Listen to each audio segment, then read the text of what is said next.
6 months నుంచి wait చేస్తుంటే finally ఈ రోజు అయితే ముహూర్తం కుదిరింది. హలో గైస్, అస్సలాము అలైకుం, welcome back to my channel. అసలు మ్యాటర్ ఏమంటే రీసెంట్ గా జరిగిన చిన్న యాక్సిడెంట్ లో నా S24 అల్ట్రా అయితే డ్యామేజ్ అయింది. ఎప్పటి నుంచో నాకు యాపిల్ ఎకో సిస్టమ్ కి చేంజ్ అవ్వాలని ఆశ ఉండే. ఇదే ఛాన్స్ అని చెప్పి 16 Pro Max తీసుకుందాం అనుకున్నా. ఇలా 16 Pro Max కావాలని భయ్యాకి చెప్తే 16 ఎందుకు 3 months ఉంటే 17 రీచ్ చేసినాం కదా, 17 తీసుకో అన్నాడు.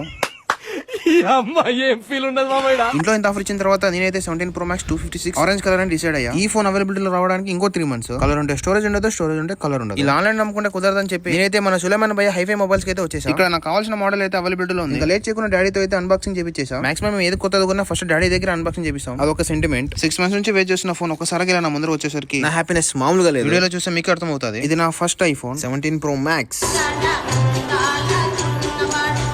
ఫోన్ కొంటే ఫస్ట్ చేసే పని ప్రొటెక్షన్. ఫస్ట్ గా ప్రొటెక్షన్ ఇప్పించేసి ఇంటికి వచ్చేస్తుంటే మన భయ్య పిలిచి అడాప్టర్ ఒక బ్యాగ్ అయితే కాంప్లిమెంటరీ గా ఇచ్చాడు. ఫోన్ ఒకటే కొంటే ఎలా అని చెప్పి మొత్తం ఎకో సిస్టమ్ ని కొని పడేసా. ఫస్ట్ వచ్చేసి watch, iWatch 10 series 46mm jet black. Next వచ్చేసి ఎయిర్పోర్ట్స్ Pro 2 థర్డ్ జనరేషన్. ఇవన్నీ మనం సెల్ లో కొన్నాం. జస్ట్ ఒక మ్యాక్ అయితే పెండింగ్ ఉంది, ఇన్షాల్లా అది కూడా దగ్గరలో కొందాం. వీడియో నచ్చినట్లయితే do like, subscribe to my channel.